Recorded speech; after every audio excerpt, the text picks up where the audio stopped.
host a Chihuahua beauty contest. Yeah, a real event. It was awesome. It was very well attended. We had over 60 dogs registered, pretty great. And my whole job was just to say, all right, and coming up now from Hellertown, Pennsylvania, sporting a beautiful pink frock, please welcome Fifi. The whole crowd would cheer, and I'd talk to the owner a little bit. The judges would judge, and we'd keep moving along. So it was kind of a long event. We had 60 dogs, so towards the end, I was kind of running out of steam, brains a little fried, trying to come up with new exciting things as I introduced these dogs. When this beautiful, ancient Chihuahua stumbles onto the stage. Her name is Liza Minnelli. She is waddling like she suffers from vertigo.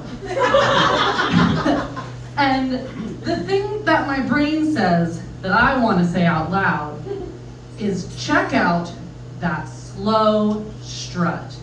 Is the full sentence in my brain. Yep, some of you got it. But what actually came out of my mouth and into a microphone was just, check out that slut. that was fun. That actually happened 3 years ago, but my co-host on that event, every month, still texts me a picture of Liza Minnelli. Yeah, just to make sure that I never forget that happened. So, yeah. I have a boyfriend, which is pretty fun. I'm excited about that. He's a very classy guy, and I am less so. This was pretty evident on one of our first dates, actually. We went wine tasting, and he was showing off a little bit, telling me about how you got to swirl the wine, check the legs, all of that. And he was saying how scent is a really big part of smell. Like if an orange rind is on your drink glass and you smell the orange, you'll taste orange, even if it's not actually in the drink. And I responded, yeah, like if you're chewing gum and then you go into a porta potty, you taste porta potty. Yeah, he stuck around after that too, so that's pretty cool. We live together now, which is super fun, and way better than my last living situation. I lived with two guy friends in what was kind of a house, more of a dilapidated tree house. We had a porch light as our shower light that would flicker when you showered. The floor in the kitchen was just subflooring, so less of a floor and more of like a salad bowl. Like anytime you dropped anything, you were just seasoning it. So no way to clean that up, really. And they weren't the cleanest roommates, so that was, kind of stressful. And then to make that all worse, we actually did get a rat infestation.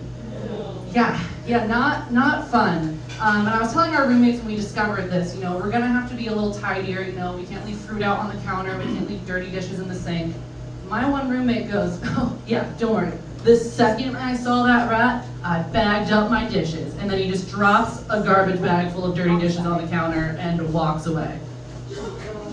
Yeah, just left them in the garbage bag, which is bonkers. Like that feels to me as chaotic as like if you went to a funeral home to pick up the remains of a loved one, expecting ashes in an urn, and they're just like, here's a baggie of fingers and toes. This is all I can do with that.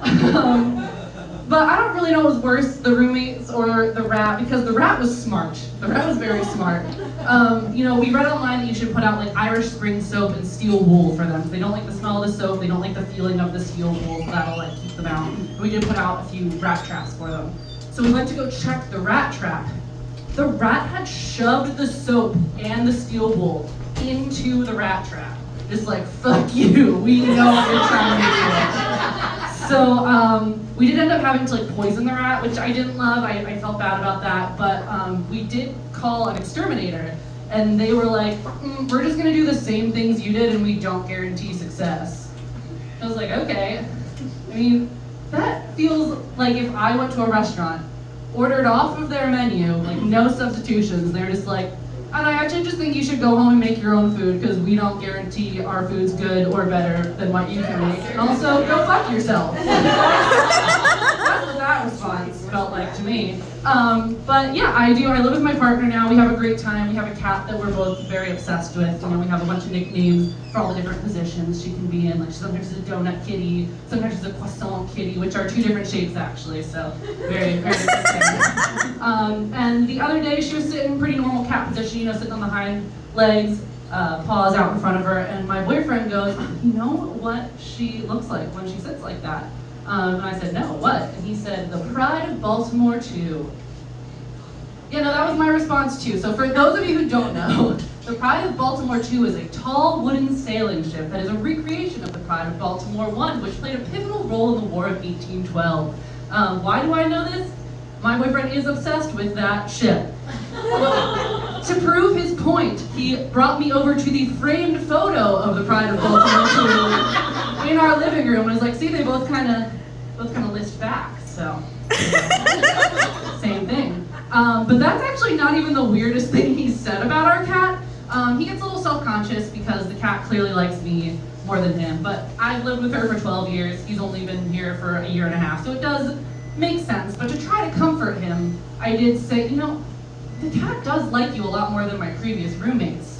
To which he responded, "Yeah, but you didn't have sex with your roommates, so."